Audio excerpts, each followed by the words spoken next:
السلام علیکم ورحمۃ اللہ وبرکاتہ الحمد للہ رب العالمین والصلاة والسلام علی رسولہ الکریم اما بعد وعن واصلة بن العسقى قال قال رسول اللہ صلی اللہ علیہ وسلم من طلب العلم فأدركه كان له كفلان من الأجر فإن لم يدركه كان له كفل من الأجر رواہ الدارمی۔ واصلہ بن اسقا رضی اللہ تعالیٰ عنہ فرماتے ہیں کہ اللہ کے رسول صلی اللہ علیہ وسلم نے فرمایا من طلب العلم، علم سے مراد کیا ہے؟ العلوم الشرعیہ، العلوم الشرعیہ کی شرعی علوم، کتاب و سنت اور ما يتعلق بہما وما يتعلق بہما، قرآن و سنت، قرآن و حدیث کے علم اور وہ علم جو اس سے تعلق رکھتے ہیں، وہ تمام علم اس کے اندر اس کے اندر شامل ہیں، چاہے وہ علوم القرآن ہو، چاہے وہ اصول حدیث ہو، چاہے اور تمام چیزیں ہوں۔ کہتے ہیں من طلب العلم، جس نے علوم شرعیہ، قرآن و حدیث اور اس کے متعلقات جو علم ہیں ان تمام چیزوں کو حاصل کیا، فأدرکہ، تو کیا کیا؟ ان علم کو وہ پا گیا، یعنی یہ محنت کیا، کوئی مسئلہ پوچھا گیا، اس کے اندر اس نے اجتہاد کیا اور اس کے اندر وہ ثواب تک پہنچا، کان لہ کفلان من الاجر، تو اللہ رب العالمین اس کو اجر دے گا، کفلانی دو ترازو، یعنی اس کے لیے دو حصہ ہوگا، دو نصیبہ ہوگا۔ کفل نصیبہ، حصہ، اور کیوں دو ہوگا؟ ایک اس کے علم کا، دوسرا مشقت طلب کا، دوسرا مشقت طلب کا۔ اور جیسا کہ دوسری حدیث کے اندر ہے کہ اگر کوئی بندہ اجتہاد کرتا ہے اور درستگی تک پہنچتا ہے تو اللہ رب العالمین اس کو دو عمل، دو ثواب دیتا ہے، ایک اس کے علم کا اور دوسرے اجتہاد کا۔ اور اسی طریقے سے کہا فَإِن لَمْ يُدْرِكْهُ، اگر وہ ثواب تک، درستگی تک نہیں پہنچا، كَانَ لَهُ كِفْلٌ مِّنَ الْأَجْرِ، تو جو اس کو اجتہاد کا ثواب، درستگی کا ثواب ملا تھا، یہاں پر وہ ثواب نہیں ملے گا بلکہ مشقت کا، اور جو اس نے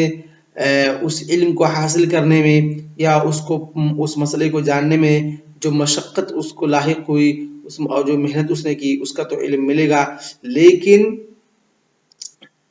درستگی کا علم، اس کو درستگی کا ثواب اس کو نہیں ملے گا، کیونکہ اس نے درستگی پر نہیں پہنچا۔ تو وہی کہا کان لہ کفل من الاجر، اس کو صرف اور صرف ایک، اس کا صرف اور صرف ایک حصہ، ایک اجر ملے گا۔ اور وہ اجر کیا ہوگا؟ اجر مشقت طلبی، اور وہ درستگی تک نہیں پہنچ پائے اس لیے اس کو ایک ثواب کٹ ہو گیا۔ جس طریقے سے مجتہد، مختی جو ہوتا ہے، اس کو اس کے اجتہاد کا ثواب ملتا ہے لیکن خطا کا ثواب نہیں ہوتا، لیکن جو مجتہد مصیب ہوتا ہے اس کو اجتہاد کا ثواب ملتا ہے اور اصابہ کا بھی ثواب ملتا ہے۔ اور اس حدیث کو روایت کرنے والے کون ہیں؟ امام دارمی رحمہ اللہ ہے۔ اور یہ حدیث کیا ہے؟ اس کی سند ضعیف جدہ ہے۔ کیوں؟ کیونکہ اس کے اندر ایک راوی ہیں یزید بن ربیعہ الرحبی الدمشقی، یزید بن ربیعہ الرحبی الدمشقی الصنعانی، قال البخاری عنہ احادیثه مناکیر، وكذلك قال النسائی رحمہ اللہ والدارقطنی والعقیلی متروک، وضعفه ابن ابی حاتم وغیرہ، والحدیث اخرجہ الطبرانی رحمہ اللہ فی الکبیر، ورواة الثقات قال الحیثمی والمنذری۔ اور کہتے ہیں کہ حدیث جو ہے یہ اس سند سے ضعیف جدہ ہے، کیونکہ اس کے اندر یزید بن ربیعہ الرحبی الدمشقی الصنعانی ہے، جن کو امام بخاری رحمہ اللہ نے کہا کہ ان کی حدیث مناکیر ہوتی ہیں، منکر ہوتی ہیں، اور اسی طریقے سے دارقطنی، عقیلی اور نسائی رحمہ اللہ نے اس کو متروک کہا ہے۔ اور اس حدیث کو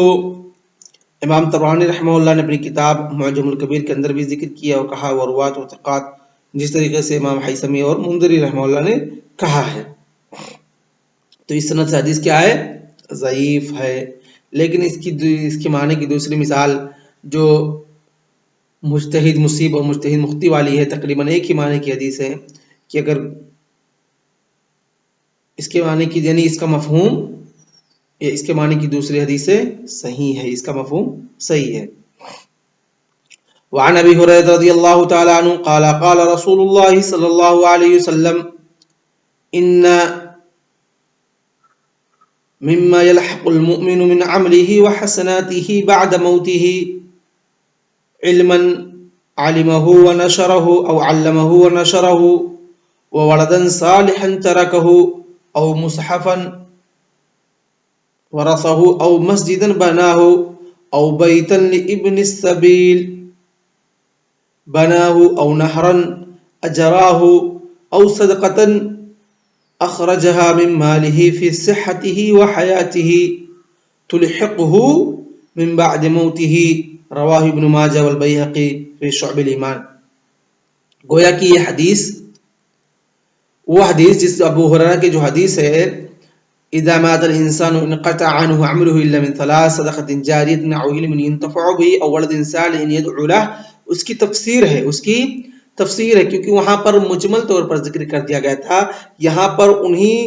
صدقہ جاریہ کو مفصل طور پر ذکر کیا گیا کہ ان صدقہ جاریہ میں سے کیا ہو سکتا ہے، مصحف، یا ان صدقہ جاریہ میں سے مسجد بنانا، یا راہگیروں کے لیے مسافروں کے لیے گھر بنانا، ٹھہرنے پڑاؤ کرنے کی جگہ بنانا، یا نہر کھدوانا، یا کوئی صدقہ نکالنا۔ اسی طریقے سے یہ تمام چیزیں اسی صدقہ جاریہ کی تفسیر ہے۔ تو فرماتے ان مما يلحق المؤمن، کہ جو مومن کو اس کی وفات کے بعد اس کے عمل حسنات میں سے لاحق ہوتی ہیں، ملتی رہتی ہیں اس کے وفات ہو جانے کے بعد، یعنی اللہ کے رسول صلی اللہ علیہ وسلم نے فرمایا اذا مات الانسان انقطع عنه عمله، کہ جب انسان مر جاتا ہے، وفات پا جاتا ہے، تو اس کے عمل کا سلسلہ دنیا کے اندر کٹ ہو جاتا ہے، ختم ہو جاتا ہے، اب اس کو ثواب نہیں ملے گا، لیکن کچھ چیزیں ہیں جن کی وجہ سے اس کا ثواب جاری رہے گا، اس کو ثواب ملتا رہے گا۔ تو اللہ کے رسول صلی اللہ علیہ وسلم نے فرمایا من عمله وحسناته بعد موته، کہ اس کے عمل میں سے اور اس کے حسنات میں سے کچھ چیزیں ہیں جو اس کو ملتی رہیں گی، اس سے لاحق ہوتی رہیں گی، ان کے ثواب کا سلسلہ جاری رہے گا ان کی وفات کے بعد، ان کی موت کے بعد۔ علما علمہ ونشرہ، ایسا علم جس کو اس نے دوسروں کو سکھایا ہے، یا اس کی پبلسٹی کی ہے، یا کتاب کے شکل میں کچھ لکھ دیا ہے، اس کو پھیلایا ہے، یا ایسے ہی دعوت و تبلیغ کی ہے جس سے لوگ فائدہ اٹھائے ہیں، اور اگر وہ اس کی علم سے جو اس نے لوگوں کو سکھایا یا پہنچایا، لوگ اس کو دوسروں تک پہنچانا جاری رکھ رہے ہیں، جاری رکھے ہوئے ہیں، اور جب تک وہ علم جاری رہے گا جو اس کے سلسلے سے اس کے ذریعے سے آیا ہے تو اس کو ثواب ملتا رہے گا۔ وَوَلَدًا صَالِحًا تَرَكَهُ، یا نیک بندہ یا نیک اولاد یا نیک بیٹے اور بیٹی چھوڑ کے گیا ہے جو اس کے لیے دعائیں کرتے رہے ہیں، جو اس کے لیے صدقہ خیرات کرتے رہے ہیں، جو اس کے لیے دعائیں کرتے رہے ہیں، تو اس کا بھی فائدہ اس کو ملتا رہے گا۔ او مصحفا، یا وہ کوئی مصحف چھوڑ کے گیا ہے، ترکہ للورثہ او ولو ملکا، کہ چاہے ملکیت کے طور پر یا ایسے ہی کتابیں، دینی کتابیں،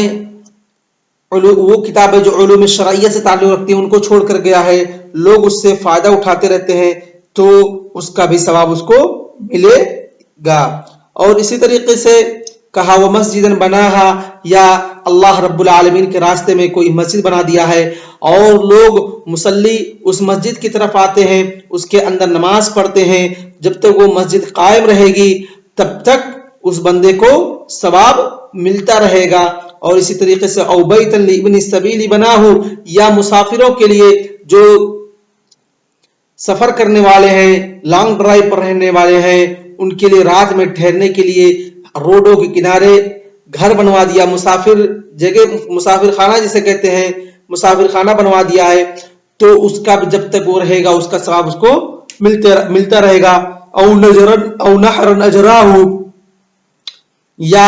کوئی نہر کھدوا دیا ہے یا پانی کا کوئی انتظام کر دیا ہے لوگوں کے لیے، چاہے نہر کے شکل میں ہو، چاہے وہ حفر العبار ہو یا ہینڈ پمپ لگوانے ہو یا کنویں کھودنے ہو، کوئی بھی شکل میں ہو، جب تک وہ نہر یا کنواں و ہینڈ پمپ رہے گا، لوگ اس سے پانی پیتے رہیں گے، فائدہ اٹھاتے رہیں گے، تب تک اللہ رب العالمین اس کو ثواب دیتا رہے گا۔ او صدقۃ اخرجہا، یا کوئی صدقہ نکالا ہے اپنے مال میں سے، اپنی حیات کے اندر، اپنی صحت کے اندر، جب وہ ہٹا کٹا تھا، نوجوان تھا، جب وہ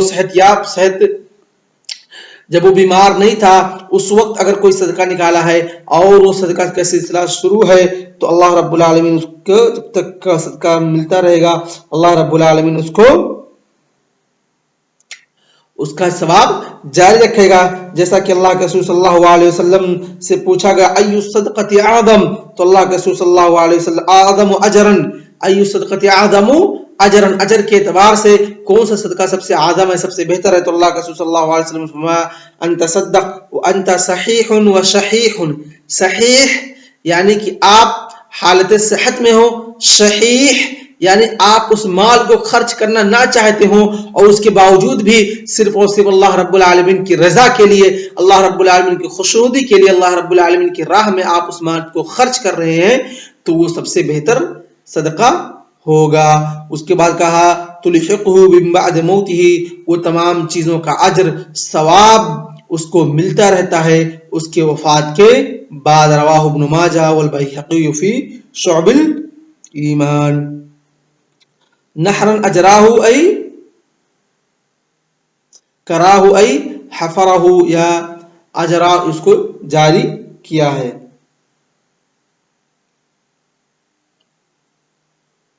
اس کے بعد کی حدیث، تو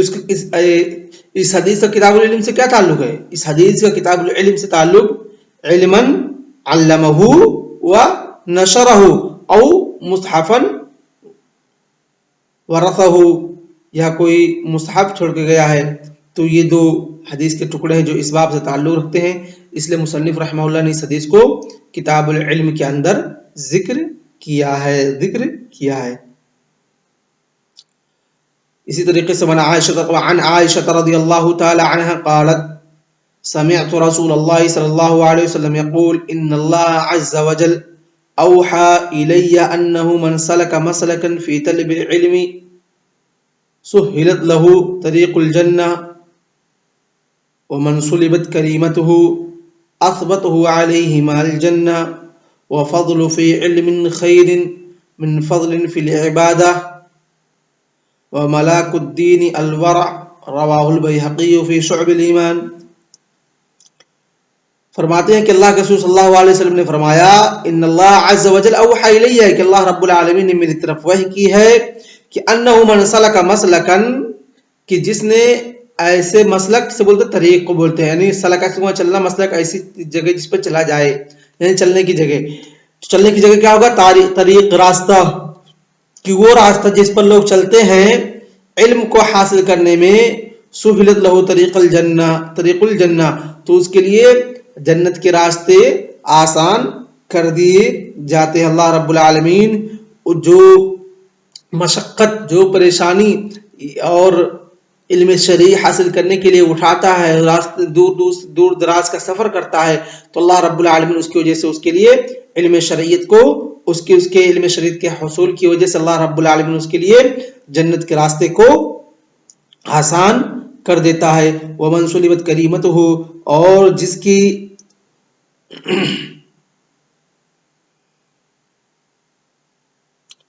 آنکھیں چھین لی گئی ہو، اثبتہ علیہم الجنہ، اللہ رب العالمین اس کے اوپر اس کے صبر کی وجہ سے، فقدان بصر پر صبر کی وجہ سے اللہ رب العالمین کیا کرتا ہے؟ اس کے لیے جنت کو ثابت کر دیتا ہے۔ آت اللہ سبحانہ وتعالی الجنہ من الاثابہ، کہ اللہ رب العالمین اس کو جنت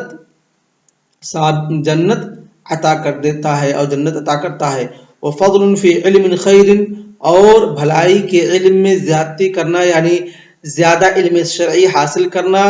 خیر فضل فی علم، کہ علم میں زیادہ وقت دینا، خیر بہتر ہے من فضل فی عبادہ کی عبادت میں فضل سے زیادتی سے، یعنی کہ عبادت آپ کر رہے ہیں، نفلی روزہ، نفلی زکوٰۃ، نفلی نماز، نفلی تہجد، یہ تمام عبادات جو نفلی زیادتی عبادت جو فرائض ہیں، مکتوبہ نمازیں ہیں، عبادات ہیں، ان کے علاوہ جو آپ کر رہے ہیں، ان اوقات میں اگر آپ علم میں زیادتی کر رہے ہیں، علم شریعت حاصل کر رہے ہیں، تو وہ علم شریعت حاصل کرنا فضل فی عبادہ سے بہتر ہے۔ وملاک الدین الورع، اور کہا اصلہ و صلاحہ، اور دین کی جو اصل ہے، جو صلاح ہے، وہ کیا ہے؟ ورع ہے۔ وہ کیا ہے؟ ورع ہے، یعنی تقوی عن المحرمات والشبہات، کی محرمات اور شبہات سے بچنا، اس کو کیا کہتے ہیں؟ ورع کہتے ہیں۔ اس کو کیا کہتے ہیں؟ ورع کہتے ہیں۔ تو اس مصنف رحمہ اللہ نے اس حدیث کو کتاب العلم کے اندر ذکر کیا، کیونکہ اللہ کے رسول صلی اللہ علیہ وسلم نے اس حدیث کے اندر فرمایا کہ جس جنت جو علم کے راستے پر چلتا ہے، اللہ رب العالمین اس کے لیے جنت کے راستے کو آسان کر دیتا ہے۔ اسی طریقے سے علم فضل حاصل کرنا، یعنی علم میں زیادتی کے لیے، علوم شرعیہ میں زیادتی کے لیے علوم شرعیہ کو پڑھنا دوسرے اوقات کے اندر، دن رات کے اندر، چاہے دل کے اندر، جس میں آپ نفلی عبادت کر سکتے ہیں، ان نفلی عبادات سے علم شرعی حاصل کرنا بہتر ہے، بہتر ہے۔ اور یہ حدیث ضعیف ہے، کیونکہ اس کے اندر سوار بن مصعب ہیں، جن کے تعلق سے کہا گیا ہے ضعیف جدہ، ضعیف جدہ، کہ وہ کیا ہے؟ ضعیف جدہ ہے۔ لیکن اس معنی کی دوسری حدیث گزر چکی ہے جو کہ صحیح ہے، من سلک طریقا یلتمس فیہ علما سہل اللہ لہ بہ طریقا الی الجنہ۔ تو آج کا درس ہم اسی پر اکتفا کرتے ہیں۔ وصلی اللہ علی نبینا محمد وعلی آلہ وصحبہ اجمعین۔ السلام علیکم ورحمۃ اللہ وبرکاتہ۔